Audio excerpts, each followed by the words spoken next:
A House committee advanced a bill to extend the Children's Health Insurance Program for another 5 years, but not until after a contentious clash over how it should be funded. The House Energy and Commerce Committee passed by a 28 to 23 party line vote Wednesday a bill to extend CHIP and fund community health centers for 2 years, moving it to the full House floor. The traditionally bipartisan affair broke down into partisan skirmishes Wednesday after Democrats objected to the methods Republicans adopted to fund the program. The bill would raise Medicare premiums on seniors who make more than $500,000 a year. It also would shorten the grace period on when to shut out people who don't pay their Obamacare premiums and take money from an Obamacare Prevention and Wellness Fund. Democrats vociferously objected to those funding decisions and opened old wounds over the bitter fight on Obamacare repeal.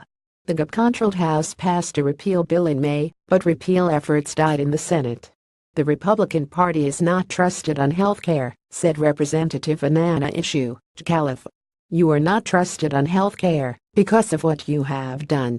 Representative Kathy Kester, FLA, said the bill was slapped together because for the first 9 months of the year the Republican Party was consumed with taking coverage away from millions. Republicans countered that the reason the House panel didn't approve the legislation before the September 30 deadline is because of Democrats dragging their feet on their requests. Some Democrats said it was hypocritical for Republicans to call on funding sources for CHIP when they are pushing a tax reform package that does not include offsets for corporate and individual tax cuts. They also point to a bill to repeal Obamacare's Independent Payment Advisory Board that could add $17 billion to the deficit. When we talk about a $17 billion loss that has no paver, almost the same as what we are paying for the CHIP and the community health centers, why does that not have to be paid for, and the other two have to be paid for? Asked Representative Frank Pallone of New Jersey, the committee's top Democrat.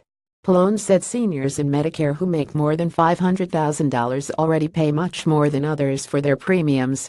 My concern is you get to 100%, a lot of those people will drop out of the program and self-injure, and then that will harm other people, he said. Kester said it wasn't logical for Republicans to take funding from the Prevention and Public Health Fund in Obamacare, which Republicans have derided as a slush fund. The fund was created to pay for Obamacare health initiatives that include screenings, immunizations, and public health research.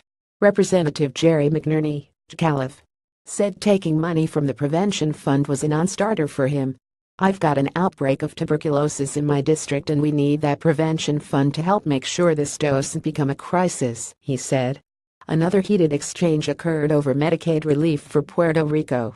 The bill includes an additional $1 billion over 2 years in Medicaid funding for the island territory, which was recently devastated by Hurricane Maria. Representative Ben Ray Lujan, DN.M., asked if the federal government would continue to match 55% of the Medicaid spending for Puerto Rico and the Virgin Islands, which was also devastated by hurricanes. He wanted a 100% matching rate. The question that I have is why would we treat Puerto Rico different with Hurricane Maria in this case with the money than we treated Hurricane Katrina, said Lujan, referring to the hurricane that hit Louisiana in August 2005. The state got a 100% matching rate soon after the devastating storm that caused massive flooding. Lujan introduced an amendment, which was voted down 22-28, that would have given Puerto Rico and Virgin Islands $6.5 billion over the next 2 years and a 100% federal matching rate. Representative Michael Burgess, Texas, chairman of the Health Subcommittee, said Puerto Rico's representative made the request for $1 billion before the hurricane hit the U.S. territory late last month. This was to fix a problem that was identified, and we agreed to be fixed, Burgess said. This is not as a result of any damage assessment or disaster assistance. We all know that is going to happen. It may happen as soon as next week. White House Budget Director Mick Mulvaney announced Wednesday during the hearing a $29 billion supplemental request for aid to hurricane-ravaged areas and wild-stricken areas in the West. Lujan objected that it did not include any relief for Medicaid for Puerto Rico. It is not clear if any of the funding offsets will be in the final package. The Senate Finance Committee passed its own version of CHIP reauthorization Wednesday that does not include funding offsets. The CHIP program expired on September 30, but states won't start running out of funding until late November or early 2018.